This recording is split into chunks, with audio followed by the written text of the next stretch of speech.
O Rio Xingu para mim é um velho amigo, que desde quando eu nasci, quando eu me entendi, o primeiro amigo que eu conheci foi esse rio aqui, ó, o Rio Xingu.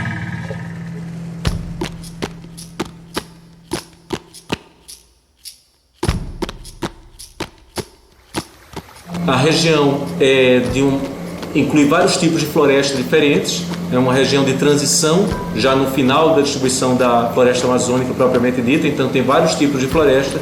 É uma região de floresta que tem diferenças de composição da biodiversidade em relação a outras áreas mais estudadas e é muito pouco estudada.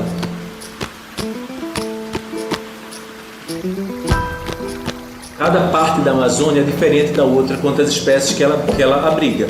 Então, na Amazônia nós temos várias ecorregiões que nós reconhecemos dentro delas. E nós estamos em uma dessas ecorregiões que, portanto, não pode ser substituída por outra. O interesse econômico na região, hoje, principalmente no interior do Pará, ele está vinculado à pecuária, extração de madeira, os grandes empreendimentos hidrelétricos e a mineração.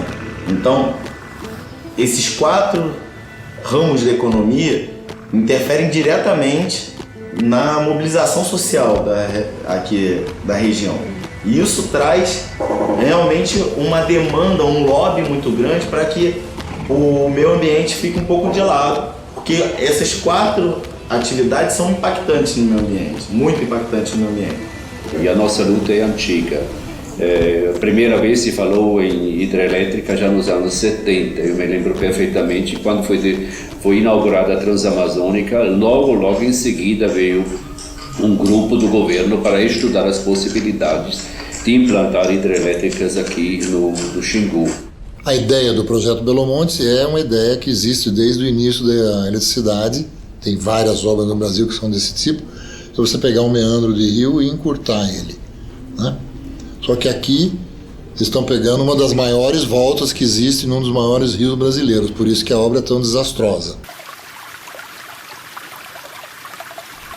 Esse projeto ele está previsto para ser construído numa bacia hidrográfica grande, que é a bacia do Xingu, que ocupa 7% da área do Brasil, a bacia como um todo, e ele seria feito especificamente na Volta Grande, que é um trecho em que esse rio, o Rio Xingu, passa por uma região de corredeiras, faz uma volta, né? E forma-se uma barreira geográfica separando a parte de cima do Rio Xingu da parte de baixo do Rio Xingu.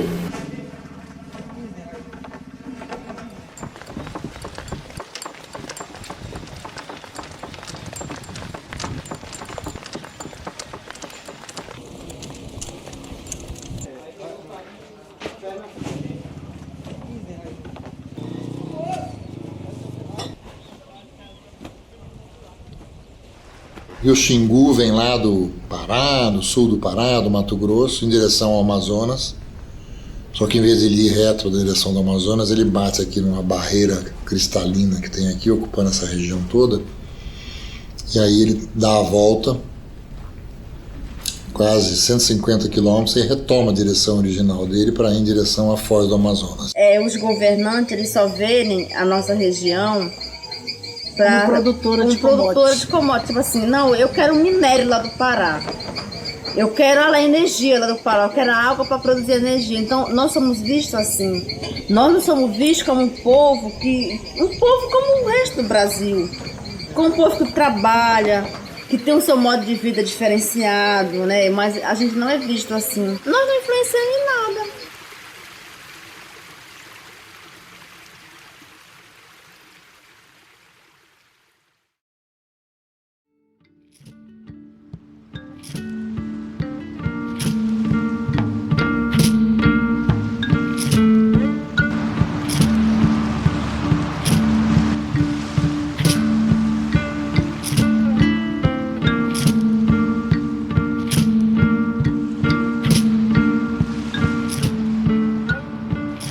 A concepção do projeto, portanto, é encurtar a volta grande. Em vez da água do rio dar essa volta toda, ela vai passar a dar uma volta um pouquinho mais curta até chegar nesse ponto. E o segredo da coisa em termos de engenharia é que entre este ponto e este ponto, que nós estamos vendo aqui no plano, na terceira dimensão, na vertical, isso tem 90 metros de desnível.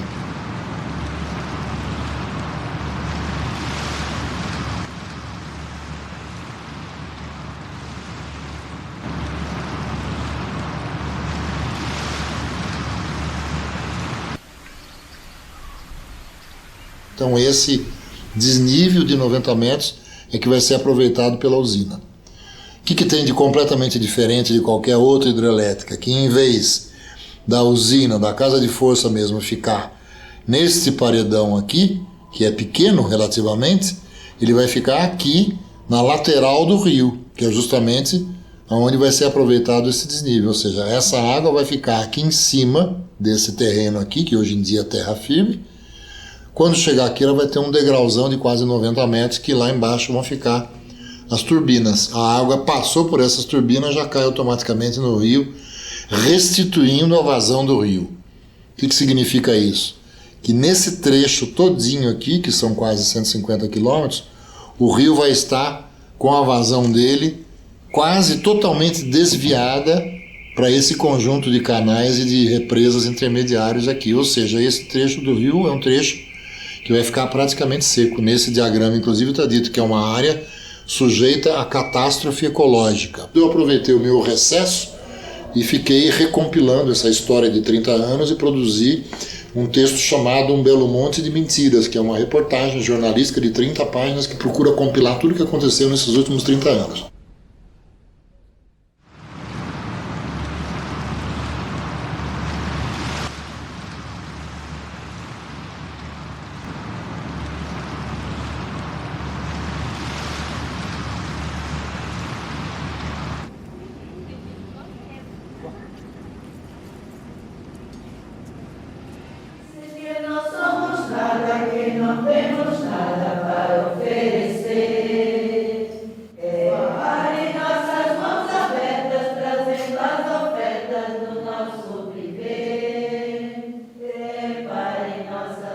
Minha visão é essa, que o povo que está dentro da igreja é o mesmo povo que está fora da igreja.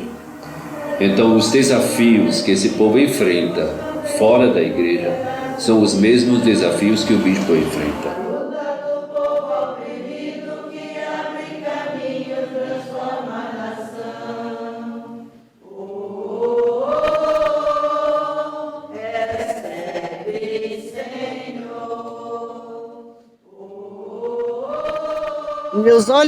Meus olhos não piscam para todo mundo e não se fecham para qualquer medo. Tudo bem.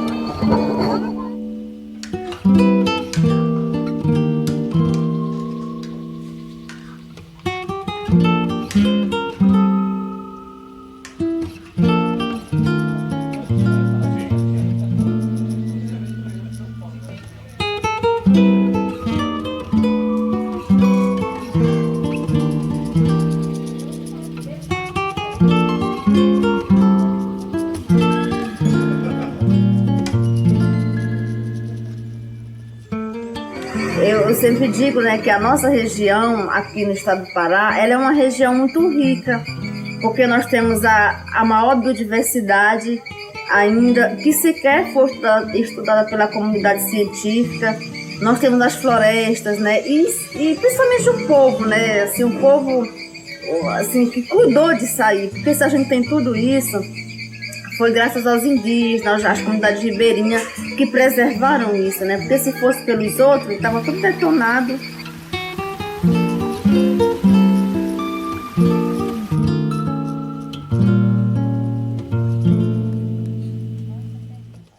Até porque aqui, essa região, ela tem dois modelos que a gente pensa em desenvolvimento. Tem a gente que pensa o desenvolvimento preservando os recursos naturais, né?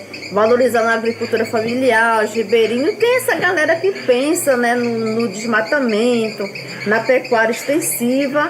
Então, assim, tem essa disputa de projeto muito forte. Então, assim, e nós somos detonados por eles. Porque esse povo tem a mídia, tem os meios, né, a grana, usa o poder político. Da paz renascer, A esperança quando o sol da esperança brilhar, eu vou cantar. Olha aqui tu. Mas aqui em mim.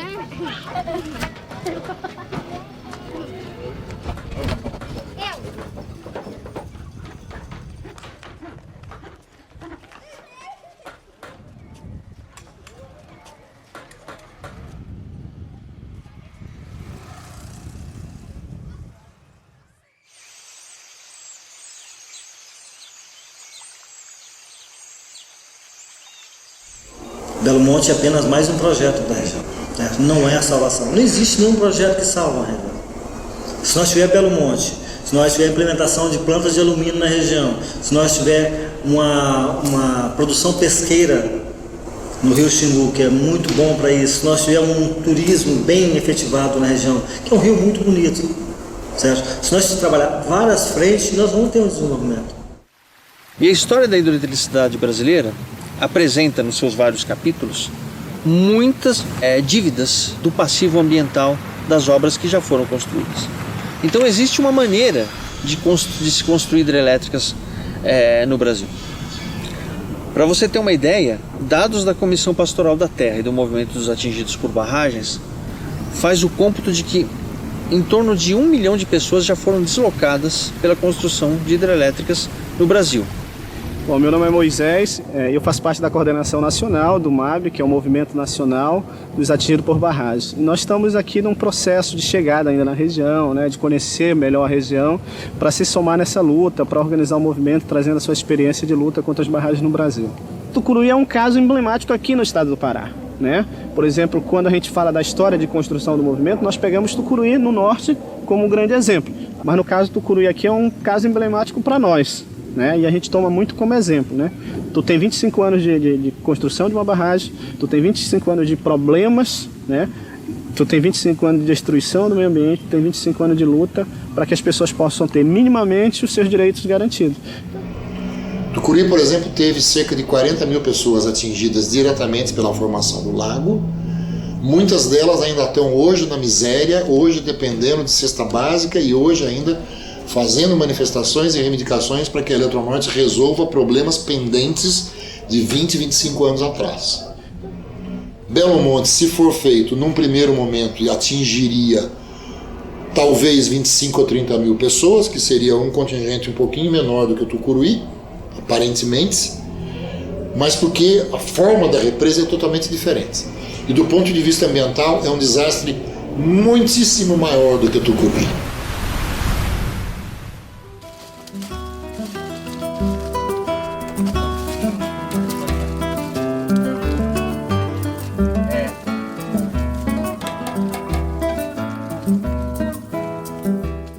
Eu sou o professor Rodolfo Salme, trabalho na Faculdade de Biologia da Universidade Federal do Pará, aqui em Altamira, e leciono a disciplina de Ecologia.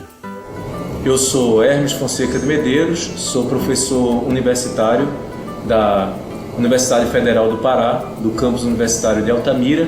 Bom, meu nome é Janice Muriel Cunha, eu sou professora da Universidade Federal do Pará, no campus universitário de Altamira. Então estou lá linkada à Faculdade de Biologia.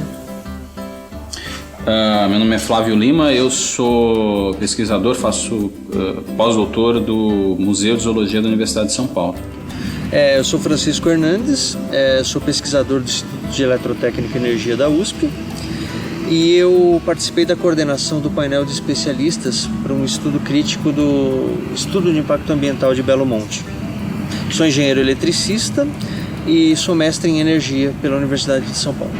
A iniciativa de formação desse painel ela veio de movimentos sociais e entidades ligadas ao movimento Xingu Vivo, que organizou em maio de 2008 um encontro muito grande na cidade de Altamira, trazendo várias populações ribeirinhas, a população de Altamira e muitas nações indígenas para discutir as consequências dos barramentos propostos no rio Xingu. Então a iniciativa desse painel veio dos movimentos sociais ligados ao movimento Xingu Vivo para Sempre.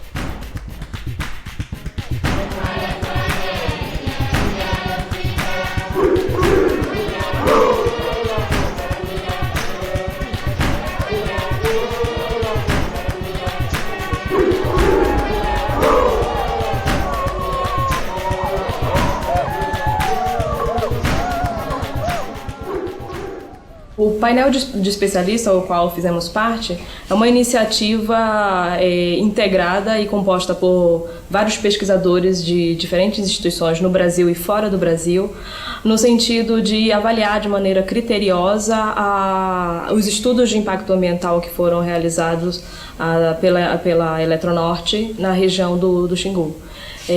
Então o painel contou com a participação de mais de 40 especialistas nas suas diversas áreas de competência. É um conjunto de estudos que procuram dar conta do levantamento de todas as implicações e consequências de uma obra de infraestrutura, no caso, uma obra de infraestrutura de conversão hidroelétrica.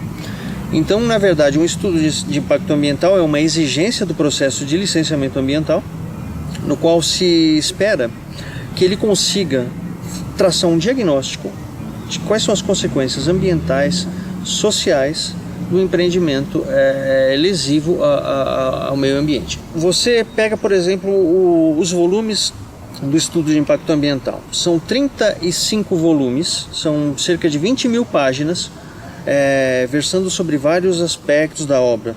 Então eu fiquei um tanto frustrada de paginar digitalmente, centenas e centenas de dados e aquelas informações, aquelas conclusões não irem em nenhum momento no cerne do problema. Um dos aspectos mais importantes que nos preocupou bastante, uma vez que lemos o EIA, foi o que seria a credibilidade dos estudos que foram realizados ali, Então, esse é um problema realmente grande, porque esse material é a base testemunial de toda a informação, de toda a conclusão, de toda a análise feita naquele estudo. As pessoas olham esse peixe e falam, nossa, é um peixe primitivo, porque parece com aquela visão clássica que as pessoas têm de peixes, esses peixes coraçados que viviam nos mares, nos primeiros mares, Mas, na verdade, é uma pura coincidência evolutiva. Os peixes desenvolvem coraça,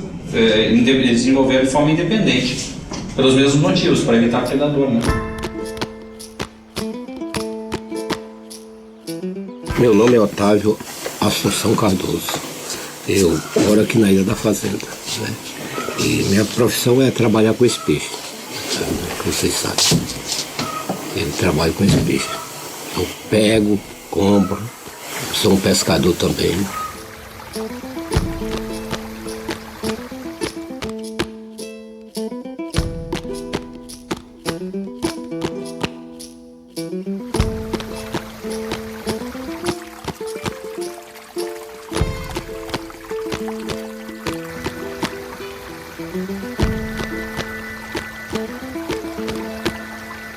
Aqui eu pago 50 centavos, porque eu tenho o trabalho de pagar a voadeira. Olha você ver, cada basqueta dessa que vai daqui para a rua, são 30 peixes, 20 peixes conforme o tamanho. Eles me cobram R$2.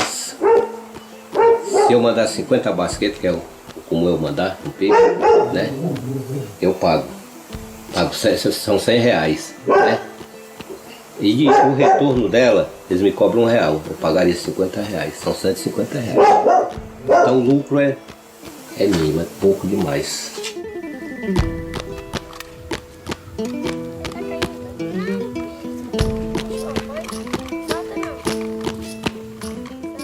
Eu sou um dos veteranos aqui, estou quase com 60 anos, nasci e me criei aqui na região. Tenho pena de sair daqui. Gosto muito daqui, mas sama aqui, né? Raiz, está tudo plantado aqui.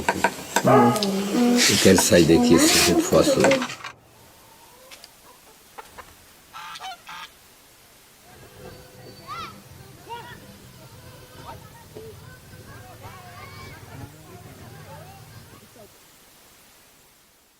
Um empreendimento como esse traz um impacto drástico para aquele local e altera de uma maneira acentuada, abrupta, de um dia para o outro, o hábito de vida, inclusive dos pescadores, das populações tradicionais ribeirinhos que dependem daquele recurso.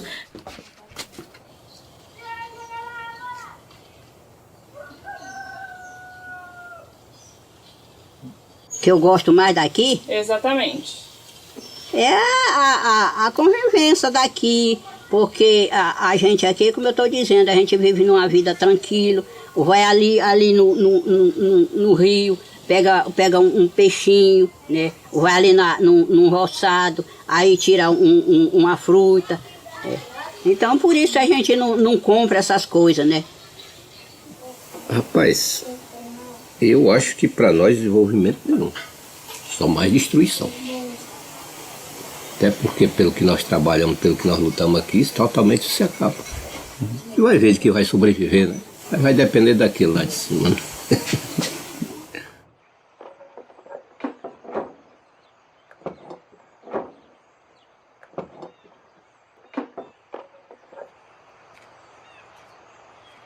A região de Belo Monte é uma grande corredeira, né? A Grande Volta do Xingu é uma grande corredeira que tem uma fauna muito rica, talvez a fauna mais rica conhecida de peixes especializados em ambiente de cachoeira de toda a Amazônia, e é uma fauna ainda muito mal conhecida.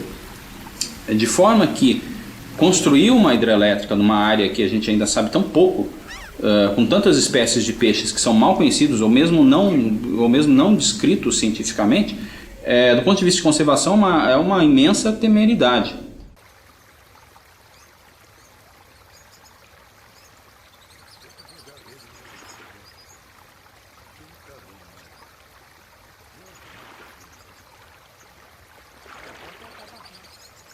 O impacto que nós vamos ter aqui é que ele vai secar, né?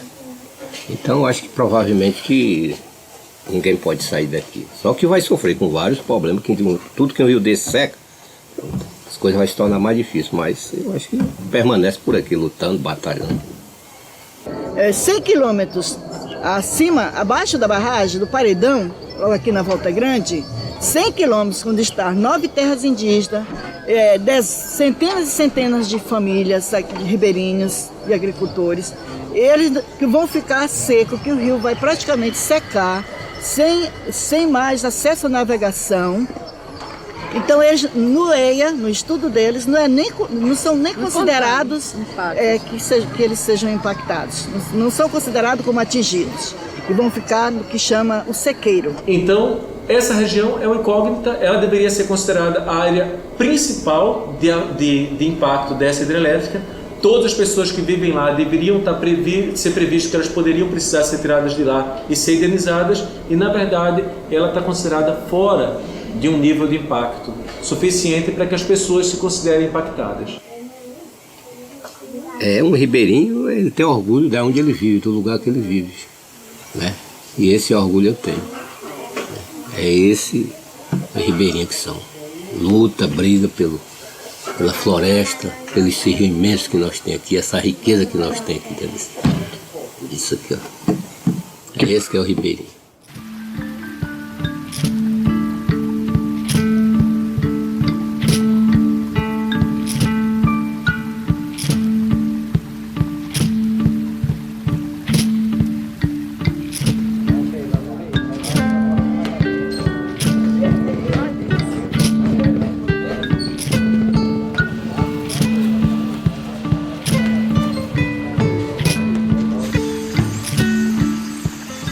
Eu me chamo professora Rosinelli Maria Lopes Braga. Eu trabalho nessa escola Paulo Aquiles Rebelo já há 17 anos e resido nesta comunidade há 22 anos. Moradora desta comunidade, já me sinto assinata mesmo daqui, desta comunidade. Ressaca, né? Henrique Gomes Pereira. Eu sou proprietário dessa região da Ressaca. Vai trazer recurso, vai trazer estrada, vai trazer energia elétrica, vai trazer mais gente para a região que automaticamente, com isso aí, o governo vai abrir os olhos, a própria hidrelétrica vai dar um jeito de montar hospitais, vai trazer recurso médico, vai trazer lombrigueiro para essas crianças que estão tudo cheio de vermes, dentista para que estão com a boquinha toda podre, de dente podre. Belo Monte, só da gente falar já é assim, uma assombração, né? Em forma de construção é morte. Para muita gente aqui, primeiro que nós não iremos sobreviver aqui sem o ambiente, sem a água, né? Sem a natureza, que são os peixes no rio, as caçadas, né? E os povos nativos que moram na beira do rio, que vive das suas plantações, do cultivo de cacau, da pequena pecuária, da pesca mesmo, então é morte. Olha, eu acredito que os que estão a favor da barragem são aqueles que estão muito desinformados. Muitos pensam assim, que serão beneficiados. A esperança de que muitos não conseguiram, o tempo que mora aqui, uma casinha, uma barraca, alguma coisa em Altamira.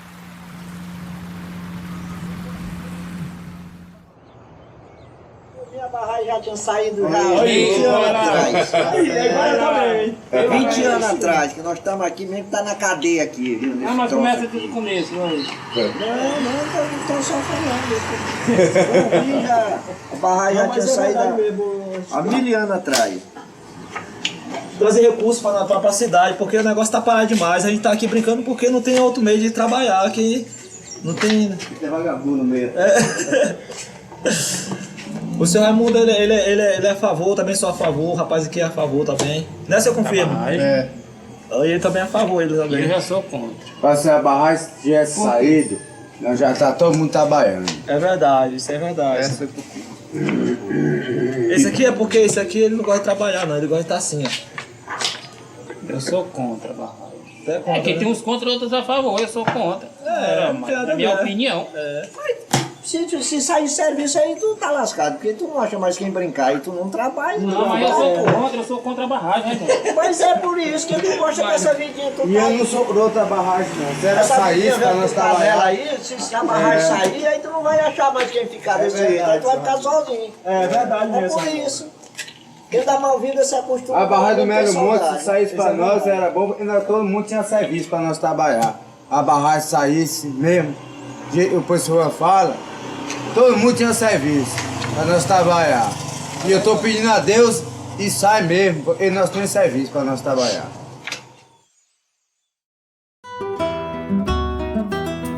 O que eu falei assim, o governo, vocês os órgãos do governo, jogam a vida do povo nas mãos de empreendedores.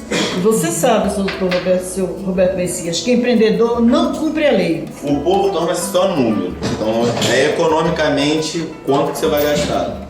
Então, tirar 20 mil pessoas das suas casas não vai ser mais do que o quanto custa isso. A função aqui no Ministério Público, realmente a gente tem uma sobrecarga de trabalho em virtude não só do problema da hidrelétrica, mas nós trabalhamos aqui com toda essa problemática do desmatamento ambiental, dos conflitos fundiários que ocorrem aqui na região. Então, tudo isso acaba recebendo eco aqui, na verdade eles encontram a instituição do Ministério Público Federal para zelar, porque nós temos a função também de acusar as pessoas que cometem os crimes ambientais, temos a função de tentar garantir que o meio ambiente, que evitem os desrespeitos aos direitos humanos, então isso tudo é nossa função. Meu nome é Rodrigo Timóteo da Costa e Silva, sou procurador da República em Altamira. Eu estou aqui na região da Transamazônica há 30 e poucos anos, né? Mas no consórcio Belo Monte eu comecei dia 22, assumi dia 22 de outubro, a direção do consórcio Belo Monte. Ele foi constituído para que os municípios pudessem reivindicar melhorias para a região. A construção da hidrelétrica, para nós, região do Xingu, é a luz no final do túnel. Falta interesse em divulgar a realidade, em divulgar o que é real. Eles não divulgam o que é real, o que vai acontecer. Falta investimento para fazer esse tipo de divulgação. Então se diz o seguinte: em determinado bairro, 7 ruas.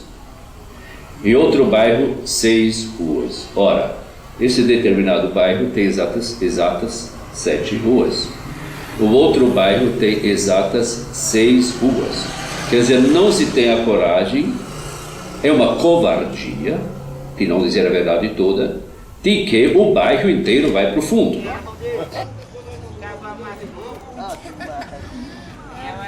Dá uma cartilha pra gente, a gente olha, não entende nada naquelas cartilhas.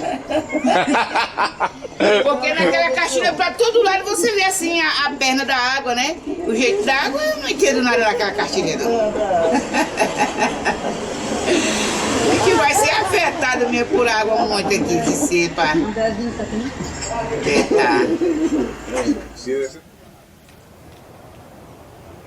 Assim, como falaram para mim, eles estiveram aqui 2 vezes comigo, assim, um projeto assim, a casa de alvenaria, bem localizado, murado, tá?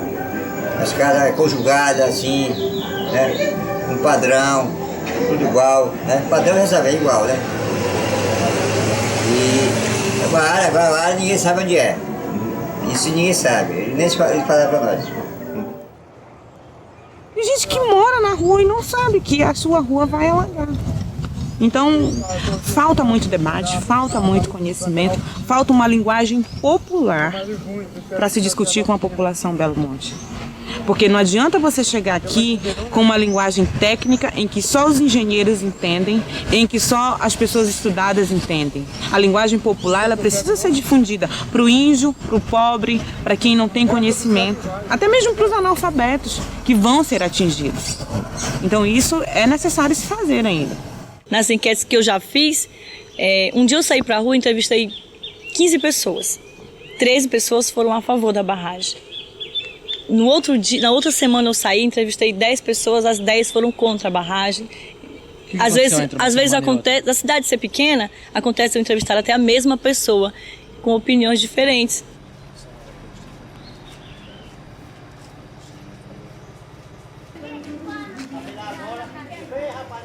Vamos ganhar estrutura na cidade, trabalho, desenvolvimento, muito desemprego que tem e que com a barragem vai surgir, né?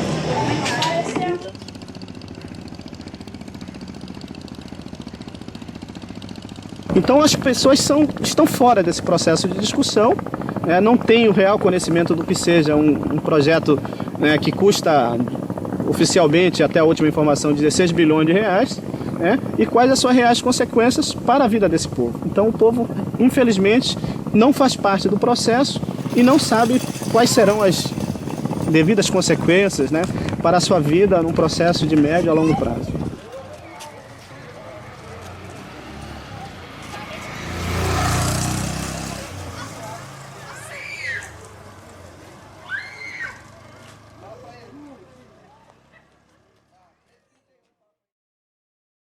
A gente acha que toda essa região do Xingu, toda a região da Amazônia Oriental seria fortemente afetada pela imigração de 100 mil pessoas aqui, que viriam atrás desses empregos transitórios e que depois de construir a hidrelétrica estariam desamparadas e teriam que partir para o que resta de floresta aqui para poder sobreviver. Então, com Belo Monte, o futuro dessa floresta é sombrio.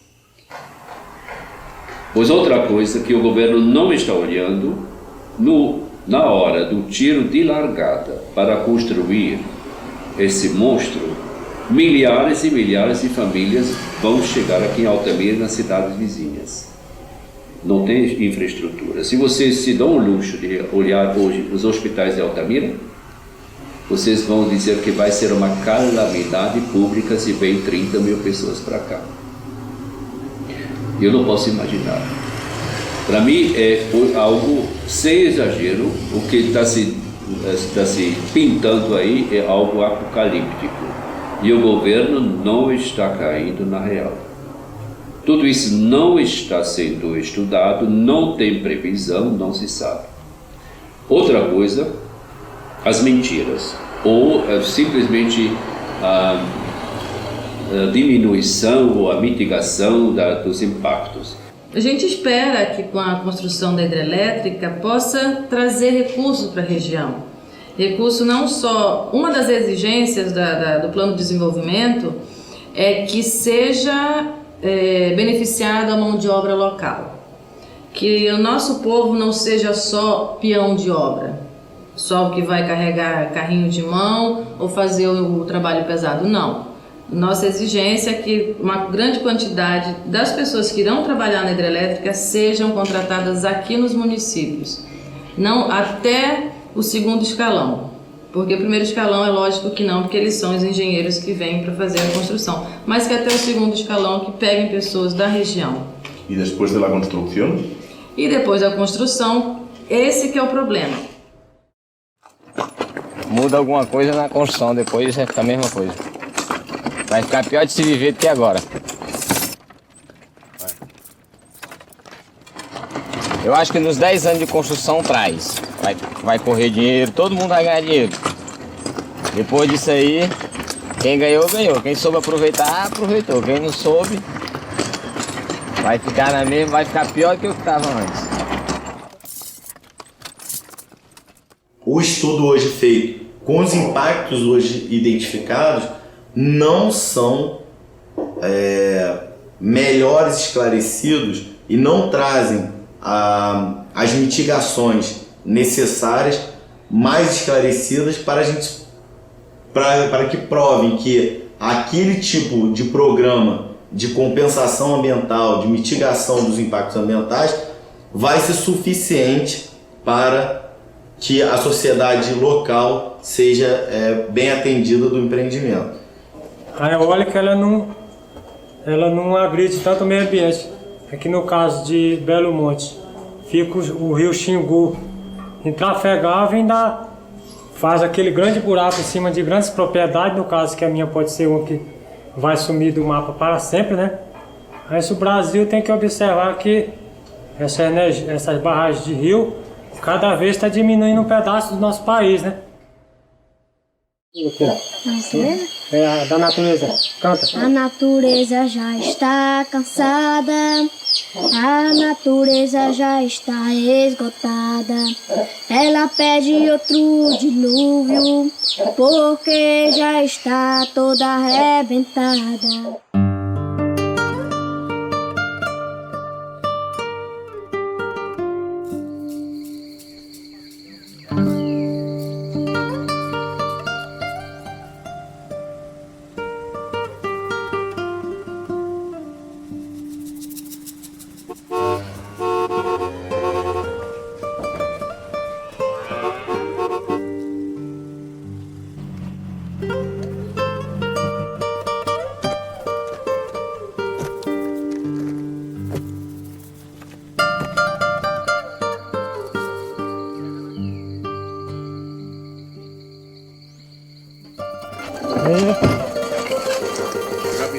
Deu trabalho para conseguir o carro. Você quer jornalista, Luquinha? Vai chegar para cá. Bom, eu sou o agricultor Lucimar Barro da Silva, né? Essa é minha esposa, Clarice Gouveia de Moraes Silva. Esse é o Lucas Gouveia de Moraes Silva, né?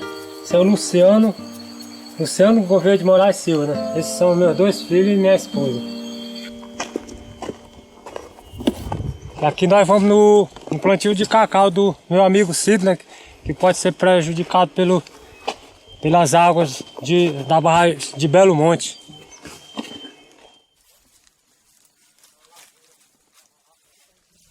Quer dizer, eu considero rico, sim, de um modo de dizer, mas riqueza mesmo não. Eu considero rico, sim, porque eu estou comendo, bebendo, vestindo aqui. Pode dizer que sou rico para ter carro e fazendas, coisas não. Sou rico, sim, de saúde e porque tem como sobreviver daqui. Esse aqui é o café, né? Que todos os brasileiros conhecem, inclusive o mundo inteiro. Isso aqui é um plantio que também ajuda muito o agricultor, né? Ele passa muitos anos na terra, produzindo, todo ano tem aquela safra. A primeira coisa que eles dizem é que eu vou ter que sair daqui, né? Porque eles dizem que vão desviar o canal e passa dentro da minha propriedade. Aí se passando lá vai prejudicar a minha lavoura, né? Meu cacau, meu café. Então é por isso que fica difícil, né? Porque se eu chegar a sair daqui, eu não sei para onde vou, não sei se eu vou sair com alguma coisa que dê de eu comprar outra terra, que é a coisa que eu gosto de fazer, trabalhar na terra, né? Plantar meu cacau, meu café. Aí se ela sai, eu não sei para onde eu vou.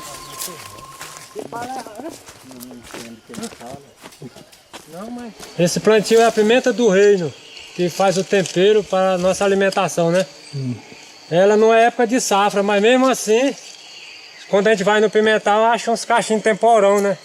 Para fazer o tempero. Ela é muito importante para levar para a cidade, para vender também. Ajuda o agricultor a sobreviver.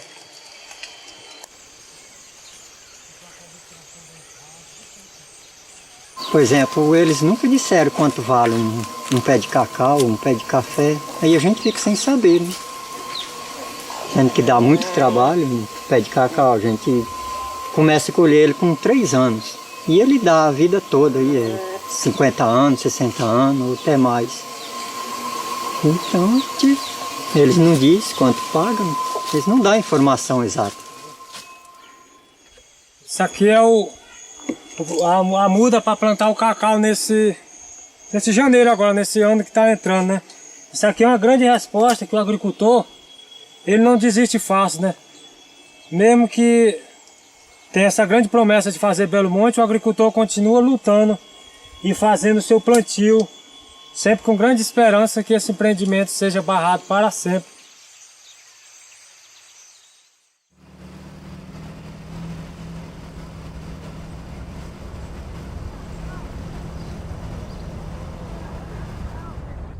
Sou Elinaldo, né, morador daqui do quilômetro 27, localidade que vai ser atingida aqui. Não só eu, mas os meus vizinhos, né, que estão sofrendo, e aí eu sou contra. Meu nome é Wellington Santos França. Nasci e me criei aqui na região do 27, na Volta Grande do Xingu. Eu queria permanecer aqui neste lugar para sempre. Eu sou agricultor, nasci e me criei aqui, quero terminar minha vida aqui. Sou Abraão Braga da Silva, tenho 15 anos. Gostaria que o governo não fizesse uma barragem, pois já que agride muito o meio ambiente. Tá com 22 anos, estou com 46 anos, lutando aqui dentro. Como eu digo, minha juventude acabou aqui dentro, trabalhando, batalhando, né, para conseguir alguma coisa, sobreviver, né. Vejam bem, aqui vai ter uns malefícios que vai atrapalhar a região também, mas vai crescer a região vai crescer com a construção do Belo Monte. Vai trazer benefício, eu creio que vai ser melhoria para a região. Eu sou contra o empreendimento de Belo Monte porque nós agricultores sabemos que vamos ser destruídos. Meu nome é Xavier, eu moro aqui desde 88 e moro na Volta Grande do Xingu. Agora que estamos formando a cooperativa de cacau orgânico para mostrar não só para o Brasil, como lá para o estrangeiro, que nós podemos produzir cacau orgânico e a barragem vem nos impedir. Estou contra o Belo Monte, defendendo o patrimônio público das pessoas que moram por aqui. Informações, mas a gente não tem informações concretas. Não tem informações assim que diga assim, ó, você vai receber tanto, vai alagar só essa área aqui ou aquilo ali, não, ninguém sabe. Ninguém sabe que vai alagar, mas o conteúdo da área ninguém sabe. E eles querendo fazer uma barragem dessa para sair todo mundo, prejudicar todas as famílias, que vai sair para onde? Esse é a minha atitude que eu penso. Se fizer essa rede elétrica, vai ser uma tristeza, um prejuízo para muita gente. O governo manda o dinheiro, viu? Ele manda o dinheiro, mas vem para a mão do governo de estado, para a mão de INCRA, para a mão do prefeito, quando o pobre não vê ninguém. Existe muita informação e desinformação. Em vez da pessoa pegar os livros, dar uma estudada, ver o que realmente ela acredita mais naquelas pessoas que chegam lá e dizem, não, vai acontecer isso, vai perder tudo. Não é por aí. Nós temos que sentar, discutir melhor e ver aquilo que está dentro dos livros, que vai ter as garantias, Porque o que não tiver dentro do EI, dentro do RIMA, não adianta, não existe garantia. A garantia está ali dentro daquele projeto. E são mais de 20 mil seres humanos que vão ser desabrigados, não são nem mencionados na licença, tem nem obrigatoriedade nenhuma, nem de cuidar disso, apenas transfere para as prefeituras dizendo assim, olha, as prefeituras têm que elaborar um plano diretor e os empreendedores têm que ajudar eles a elaborar, mas não menciona reassentamento. Na realidade, eles não reconhecem a existência dessas quase 20 mil pessoas atingidas e não existe na licença inteira, com as suas 9 páginas, uma única palavra chamada reassentamento da população que foi expulsa.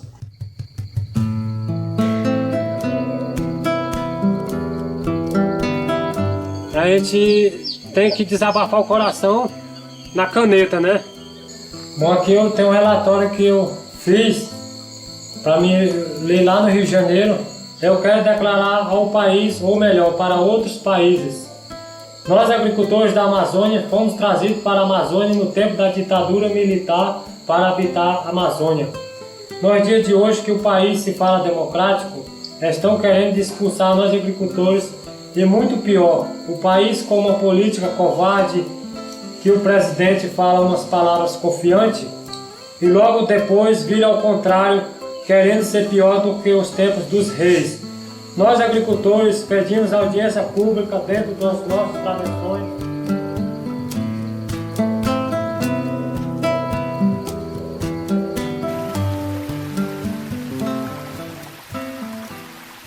A dessa que o Meira faz aqueles anel artesanal que ele coloca aqui no dedo. Nossa, tem um gosto diferente. Faz esses brincos também, Ju. Faz esses palitinhos para colocar aí no anel. Olha. E as dificuldades que eu enfrento no dia a dia, eu reforço para mim mesmo. Eu me conheço, eu sei quem eu sou, sei de onde eu vim e sei o que eu quero, né? Isso me dá segurança para mim mesma e eu reforço. Sou aquela índia que veio para lutar e que estou na luta e que um dia eu vou vencer, né? A Juma foi assim, aquela menina assim que tudo ela quer fazer, entendeu? Ela não tem assim, ela não para assim para pensar, entendeu? Ela não analisa a dimensão da situação, daquilo que possa acontecer. Então ela decidiu assim, mãe, eu quero estudar na cidade. Que esse aqui não é meu mundo, tô nele, mas tipo que de passagem. Meu mundo, minha vida, que eu amo, tem em outro lugar, que é na aldeia, que é na mata, na floresta, junto com meus parentes, né, vivendo aquela vida totalmente de liberdade, de respirar um ar puro, de poder correr sem medo de levar uma bala perdida, de ser atropelada por um carro. Isso eu não tenho medo. Prefiro levar uma picada de uma cobra, de uma aranha, seja lá do que for, de que ser atropelada por um carro ou por uma bicicleta.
Que realmente analise, entendeu?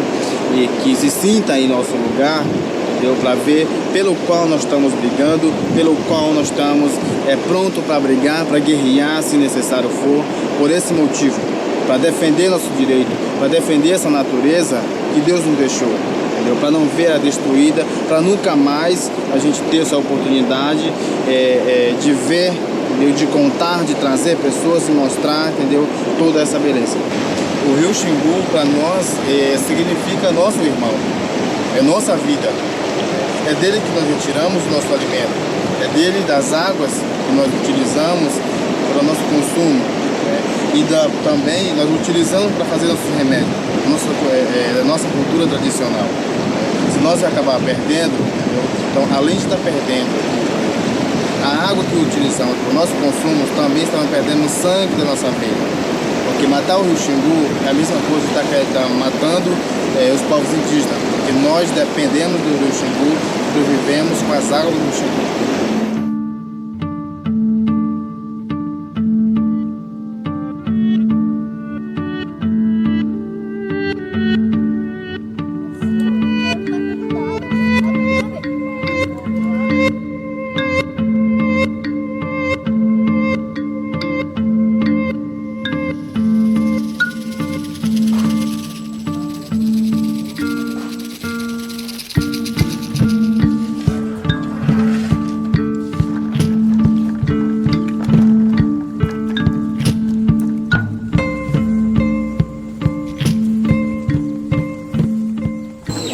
Muita coisa, pode ser câncer, pode ser malária, pode ser hepatite, pode ser rins.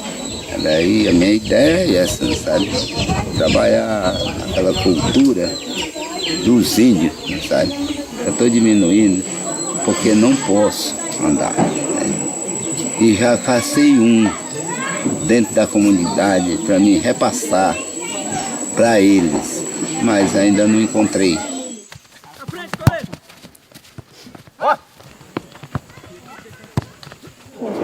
Perdemos sim, uma delas é a nossa língua, a gente acabou perdendo, né? Isso até mesmo o preconceito, entendeu? Das pessoas contra a nossa comunidade, né? Diziam que realmente nós não éramos indígenas. Nós estamos buscando, entendeu? Essas medidas para que a gente possa voltar realmente o que nossos antepassados eram antes, com nossa língua, com nossa cultura, entendeu? Com nossa dança, com nossas tradições.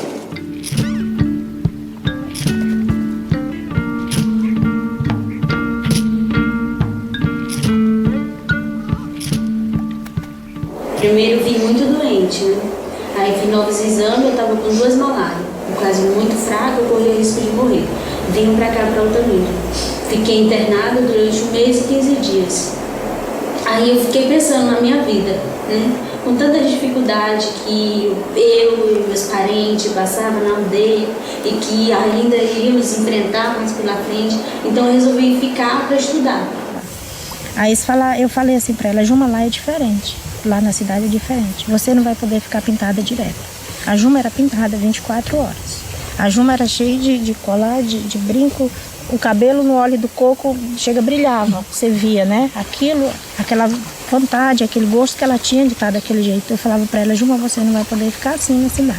Você vai enfrentar muitos preconceitos. As pessoas na cidade, não todos, né? Mas várias pessoas têm muito preconceito com a raça indígena, né? E isso vai ser muito difícil para você. E aí a gente fica nervosa, assim, pra ir. Quando chega lá, é muito bom, porque ver a família, né? Ver tudo que eu deixei atrás, a minha cultura, meus parentes, meus pais, meus irmãos. Isso é muito difícil, muito. Porque teve pra gente sair daqui, pra gente ter que viver 2 vidas ao mesmo tempo, né? Tem que aprender a viver na sua aldeia e a conviver num lugar no qual você não tinha noção de como era antes. E essa é a dificuldade que eu encontrei, assim, quando eu cheguei pra cá e agora. Porque você se torna aqui 2 pessoas ao mesmo tempo, né? Meia uma e meia outra, você não é nunca completo, você não é uma coisa só. Como eu gostaria de ser, como eu era antes, né? Aquela liberdade que eu tinha na aldeia, de poder banhar no rio, de poder ir na praia, de poder ir no mato com o meu peixe, com minha caça, de brincar com os parentes, isso não tem mais. Porque a vida aqui é muito difícil, muito difícil. E o mais difícil ainda é você viver longe da família. né? Isso é muito difícil. Então, quando chega assim, o tempo das férias, eu fico louca para ir embora para lá. Tipo assim, que tivesse numa prisão. Queria poder chegar no mesmo dia, mas não posso.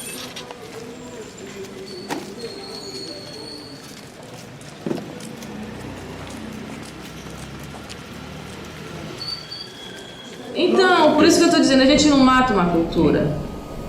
A cultura, ela é intrínseca, você que constitui ela, você pode ir lá, o índio ele pode ir lá para o Cristo Redentor, ele vai ter a característica de índio, ele vai ter os costumes dele, ele pode querer adaptar, mas a cultura dele não mata nunca. O que a gente precisa? Tirar eles de determinado local e dar um local igual ao que eles tinham. Isso vai ser feito, porque a cultura está aqui, a cultura não está onde eu vivo. Eu perdi uma filha aqui com 8 anos de idade e essa filha me trazia muitas coisas. Assim, ainda hoje eu tenho essa recordação dessa filha e sinto essa falta, porque tenho essa saudade dessa filha, sabe? Mas não dou demonstração a ninguém. Todo mundo vê eu alegre, satisfeito. Por isso, é a mente que eu vou explicar para vocês. Eu não queria sair dessa localidade por esse motivo, não sabe? Porque eu sofro essa saudade dessa filha que se acabou e ela é sepultada dentro desse setor. Aí para mim sair para outro eu já fico meio contrariado. E se eu me acabar aqui, para mim eu estou consolado, né? Porque aonde minha filha foi sepultada, eu fico também pronto, né? Nós temos várias etnias, vários grupos, comunidades originais, né, que a gente chama comunidade indígena, os povos originais. Tem os que são contra e tem os que são a favor, né? Nós temos aqui em Altamira nós temos os chipaias que são a favor, nós temos outras etnias que são a favor da construção da hidrelétrica. Então tá aí um problema. Muitos dizem por aí que os chipaias são a favor de Belo Monte.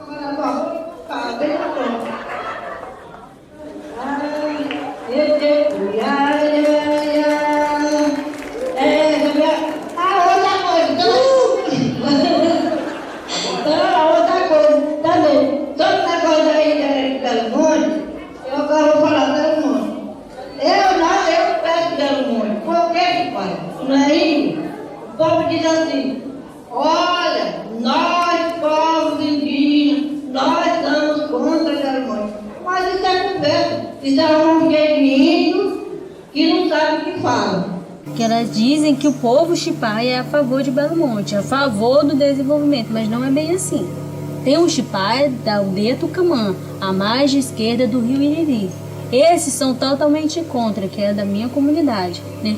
Agora ela não se diz, eu, Maria Augusta Chipaia, sou a favor de Belo Monte. Mas não, ela generaliza todo o povo Chipaia.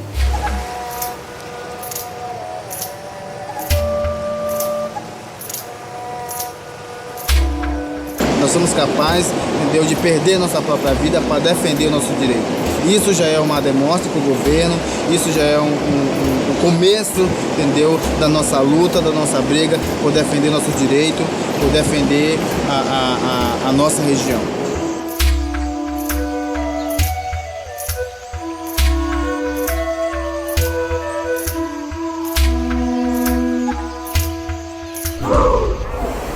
É um horror. Você viver num lugar no qual que você, tipo que obrigada, né? Por causa dos estudos. Se não fosse isso, eu estaria na aldeia, vivendo a minha vida que eu vivia antes. Sem verdade, Deus até um ditado para mim, que eu era feliz e não sabia, né?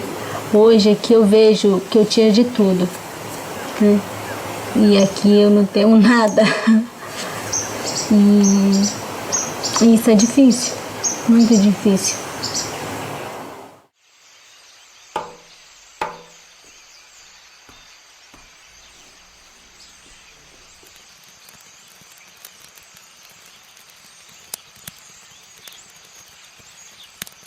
áreas indígenas, que, ao contrário do que muitas pessoas pensam, são as unidades de conservação mais resistentes ao desmatamento hoje.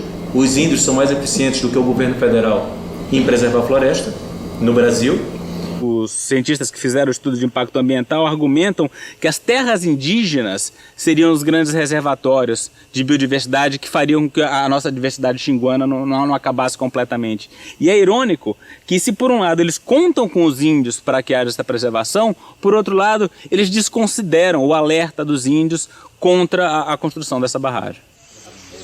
Os índios do Mato Grosso é contra, mas estão daqui a 1.800 quilômetros de distância daqui.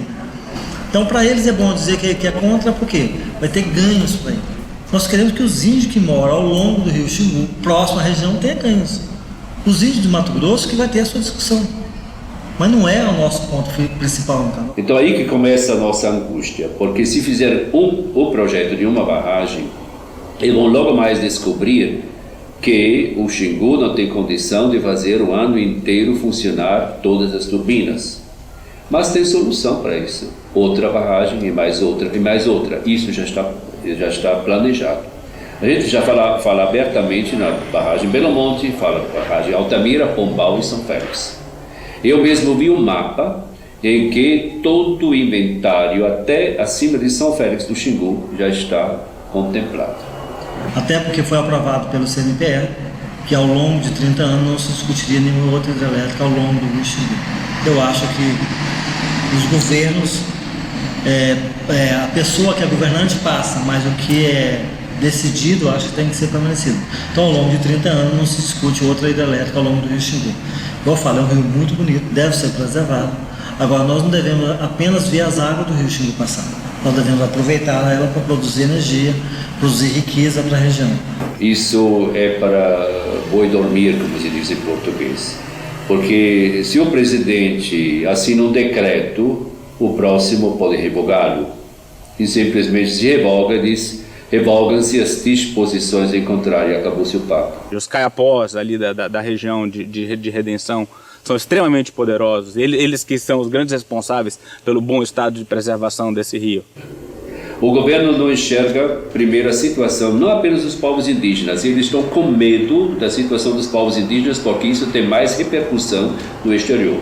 O pessoal da cidade, junto com a igreja, junto com o Dom Erwin Cautler, junto com o Conselho Indigenista Missionário, junto com algumas lideranças Caiapó, junto com algumas ONGs, organizaram o primeiro encontro dos povos indígenas do Xingu, que foi em fevereiro de 89 em Altamira, que ficou muito famoso porque foi um encontro que teve uma série de personalidades conhecidas, nacionais e internacionais, dentre elas, por exemplo, na época o cacique Raoni, que é de uma das famílias Caiapó, estava em parceria com o Sting, que já era um cantor conhecido, famoso, né, pop.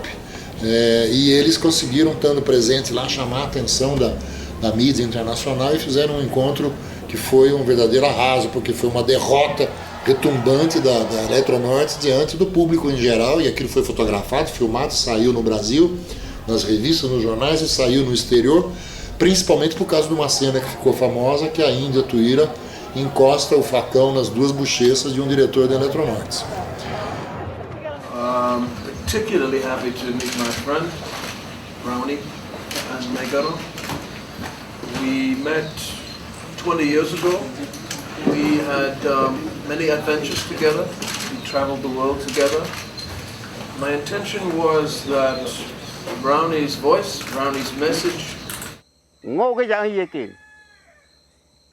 phức cá cái dạng này, thì thầm chú mà nó, cuối này cái này nó cái dạng cái mà được biết, cả mông mai đi mày này cả như, ai thế mông cụ thể cái là mà chú cái này nhưng cụ thể cái này cả chứ, tá này nha. Que é uma coisa que está sendo construído para prejudicar muita gente, prejudicar pessoas que não têm condições de, não só indo, como outras pessoas que moram no Altamira. Se eu falo hoje que são povos indígenas são prejudicados, todo mundo fica, são os povos autóctones, os aborígenes e tudo mais. Então a gente tem um carinho todo especial. Embora que nossos governantes pensam dos índios de modo diferente, eles falam assim, por causa de uma meia dúzia de índios, não se pode prejudicar o progresso deste país. Então, eles não vão arredar. Quando eles dizem que se tiver um canteiro de obra, eles vão lá e vai ter vítimas, é porque eles de fato vão fazer isso. E o governo vai fazer tudo para evitar. Por exemplo, se tiver um canteiro de obra, a região vai ser militarizada. Já está sendo. Nas audiências públicas tinha 300 homens, comandados por um coronel que trabalha no Palácio do Planalto. Entendeu? Uma Guarda Nacional, que também é uma entidade militar que nunca teve no Brasil, nem na época da ditadura militar.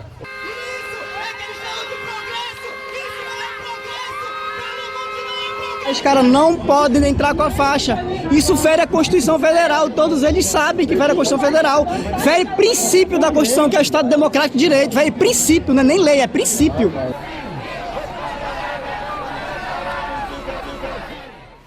Também que eu estou meio cansado disso. De tanto falar, de tanto pedir ajuda do governo, e ele não faz nada, né? Nada.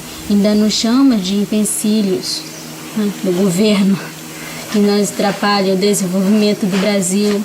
Somos chamados de demônios, como foi pelo Edson Lobão.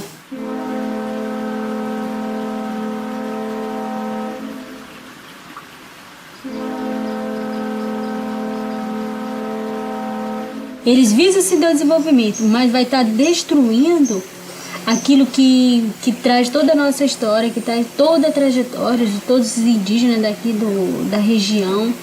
Vai estar destruindo tudo isso, entendeu? Vai estar destruindo a história daqui dos povos indígenas desse município. Então isso não é desenvolvimento.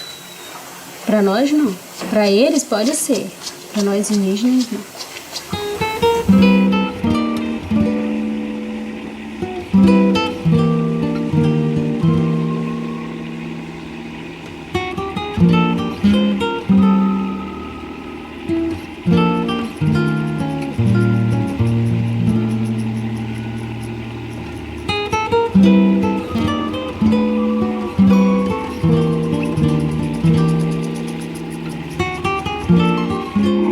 Isso que vocês estão vendo aqui, esses navios cargueiros, o nosso minério que está indo embora para a Europa, e aí vai o alumínio, o ferro gozo, vai o aço, vai o cobre, toda a nossa natureza está sendo explorada, está indo transportada nesses navios cargueiros que vocês estão vendo. Esse modelo desenvolvimentista, ele é trágico, acima de tudo, porque privatiza os bens coletivos. Os bens coletivos, que é o rio, as águas, né? São esses espaços. Então, nesse modelo desenvolvimentista, tudo fica privatizado. Tudo tem dono, que não é mais a população, né? E eu digo com muita tranquilidade e até com certo orgulho, de que o que nós já conquistamos aqui nessa região foi fruto dessas mobilizações, né? Fruto de muita briga, de muita greve de fome em Brasília, mobilização, caravana, passeata, muita briga mesmo. Então, assim, o que a gente tem é fruto dessa mobilização, né?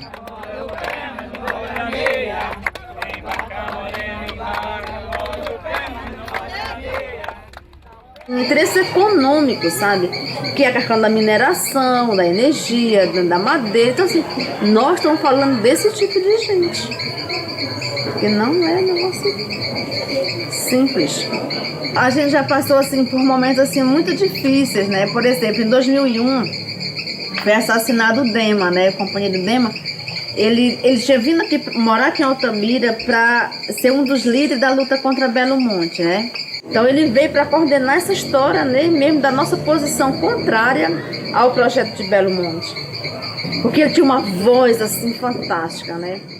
É um projeto que vai nascer totalmente privatizado. Isso para nós é um grande problema. Primeiro, o rio Xingu é um patrimônio da humanidade quanto a um rio de água doce que corta grandes florestas, e áreas indígenas, ribeirinhos. E nascendo privatizado.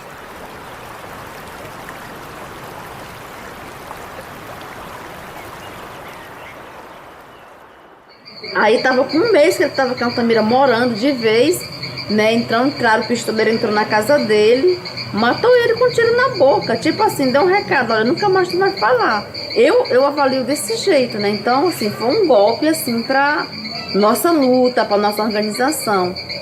Aí o nosso procurador, ele diz assim, olha, gente, ninguém fiscaliza muito dinheiro.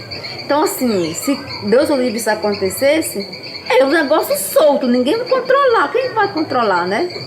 Ninguém controla, não tem nem como, sabe? Então, nós estamos falando, nós estamos numa disputa de um poder econômico selvagem. Então, assim, de qualquer modo, a gente, sabe, corre um certo risco. Porque nós estamos falando de gente que pensa só em dinheiro, interesse. É chegar, construir um grande projeto, né, que vai gerar uma riqueza acumulada para poucos, né? E eles vão se beneficiar dessa riqueza. No caso da hidrelétrica, né, você tem 16 bilhões que vão ser distribuídos entre construtores, produtores de cimento, né, produtores de aço, né, e uma série de outros agentes que estão envolvidos na construção. Você tem muito dinheiro envolvido e todo mundo quer uma parte desse dinheiro. Mais de 20 anos sob tutela dos militares, mas é uma ditadura da empresa capitalista, das grandes empresas, e também às vezes das pequenas, e que produz uma ideologia que é uma ideologia completamente mistificadora, de que os rios só têm potencial hidrelétrico e que esse potencial tem que ser aproveitado até o fim, portanto todos os rios têm que ser barrados, e porque a gente tem que fazer isso, porque senão um dia vai faltar energia elétrica. Os rios vão ser barrados porque a eletricidade se tornou uma das mercadorias mais lucrativas na ciranda financeira internacional, e os políticos e empresas brasileiras querem se apresentar no mercado mundial com um trunfo que é: vá lá, porque nós temos eletricidade barata, porque nós conseguimos barrar os nossos rios maravilhosos e produzir a baixo custo. Para que vai servir essa energia? Essa energia é para possibilitar a mineração barata da Amazônia, para poder se produzir alumínio barato para exportação. A gente pode abrir mão desse papel de ser um grande produtor de energia barata, que não vai favorecer o povo brasileiro. E a mesma coisa será, nós somos considerado província mineral, província madeireira, última fronteira agrícola, província energética. Província é sempre um lugar onde a gente vai para buscar e não coloca nada em lugar. Essa é a razão. Essa energia não é para nós. A governadora do estado do Pará, Ana Júlia, que conheço muito bem, ela está lutando para conseguir dessa energia 20% para o estado do Pará. Imagine. Do povo ninguém. Quem vai ser beneficiado são os empresários, os grandes empresários, que nem os pequenos e que não são nem daqui, né? As empresas construtoras e os seus consórcios e, é claro, e os políticos.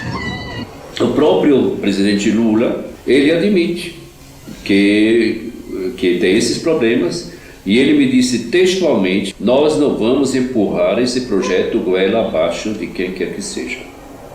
Então, ele está só que o presidente Lula é ele, e parece-me o setor energético, o primeiro escalão deste governo, não reza pela cartilha dele. Hoje foi convocada uma audiência, dia 22 de julho desse ano, né? Vocês vão ter que mostrar um estudo bem mais completo para mim. Essas foram as palavras mais confiantes que desabafou o nosso coração, né? A gente ficou confiando nele, né? Aí, há pouco tempo depois, ele declarou que queria Belo Monte, né? Mesmo sabendo que tinha erros, né? Por isso que a gente tá muito revoltado. O Lula me disse: eu sei que no Brasil existe uma dívida muito grande em relação aos atingidos por barragem, e essa dívida nunca foi saldada. Perdi tudo que tinha, saí de lá, eles mandando, sai, senão a água carrega tu com tua família, com tudo. Eu saí e esperei o quê? O que saiu para mim? Nada. Então Tucuruí foi feito para abastecer de eletricidade o programa de Carajás e para abastecer de eletricidade as fundições de alumínio que tem em Belém e em São Luís. Belo Monte, se for feito, será feito para a mesma coisa. Agora aí que vem a história do progresso. Que progresso queremos? Que desenvolvimento queremos? Todos os projetos para a Amazônia são decididos fora da Amazônia.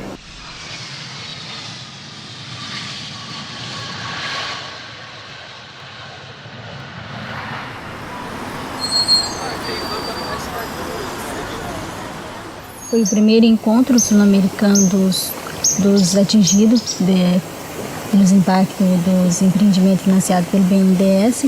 Ela estava falando para mim sobre a viagem dela do Rio de Janeiro, Brasília, tudo. Até então, eu viajo assim muito em casa, sabe? Muito com ela, mas sempre eu percebia que ela tinha assim alguma coisa assim para querer fazer, mas ela não sabia como. Foi bastante proveitoso para nós. Conhecimento a mais, de conhecer outros problemas, de outras pessoas que passam por problemas parecidos que o nosso, até piores do que o que a gente enfrenta por aqui. E isso me fez com que eu me encontrasse. Estava muito perdida, sem saber o que fazer, né? Sem saber o que queria. Eu queria ser alguém assim que ajudasse a minha comunidade, meu povo, mas até no momento eu não sabia.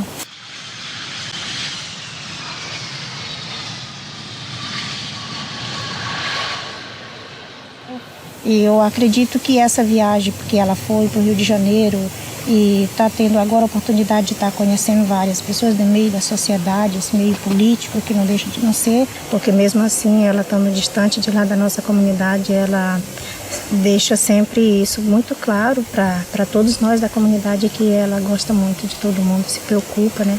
E aí no Senado encontramos o representante da FUNAI, o do IBAMA não foi, normalmente.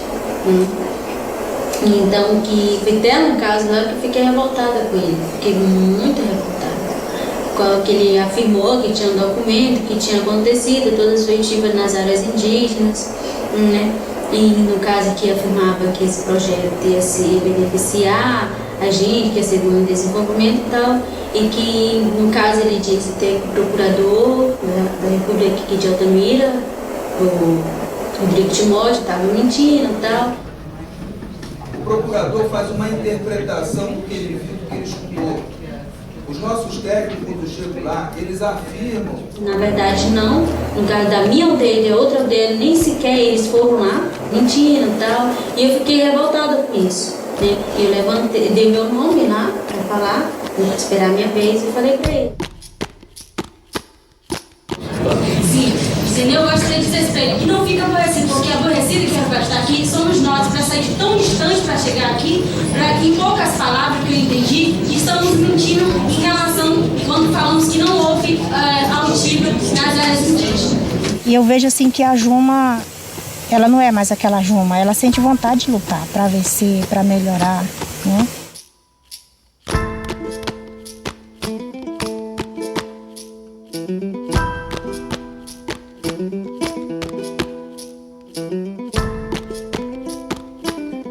Tudo isso se constitui numa verdadeira tortura psicológica. As pessoas estão hoje sofrendo de tortura psicológica por causa desse projeto, essa barragem Belo Monte, né? Eu acho que...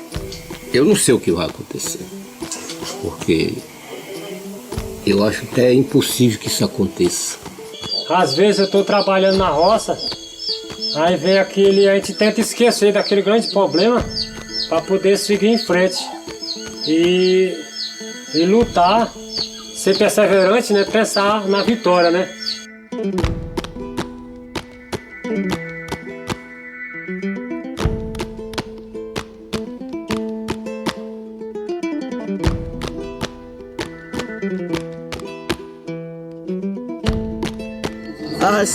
As raças, né, as religiões, enfim, as crenças, elas são muitas, né?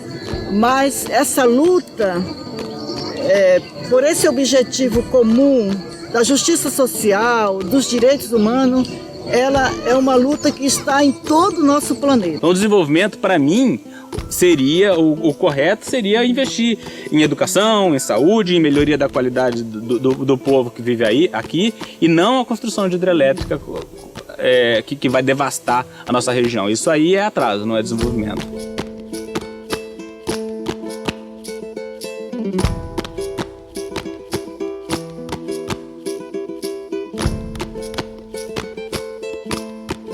É colonizador e nós somos colônia, e eu me revolto, me indigno contra isso, porque esse estado do Pará e a Amazônia deve ser eternamente colônia. O meu futuro lutando pela causa indígena, lutando pelo meu povo, que é tudo que eu mais quero nessa vida. Por eles, morro por eles, vivo por eles e morro por eles. Não só por eles, mas pelo Rio Xingu também, né? E é isso aí, minha vida vai ser de luta. Eu pretendo.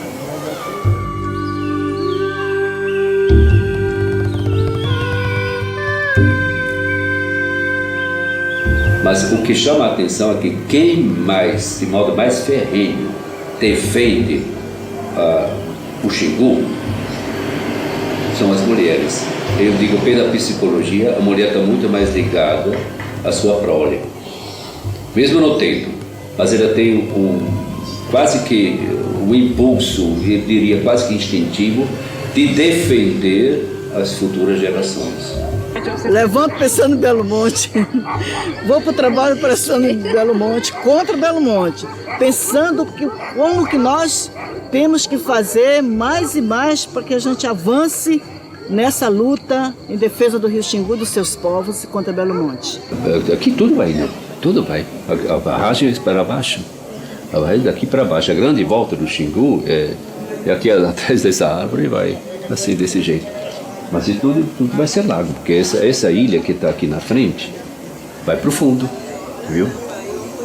Aí vai sobrar os galhos e os esqueletos das copas das árvores, infelizmente. Vai ser uma desgraça. Não posso nem imaginar.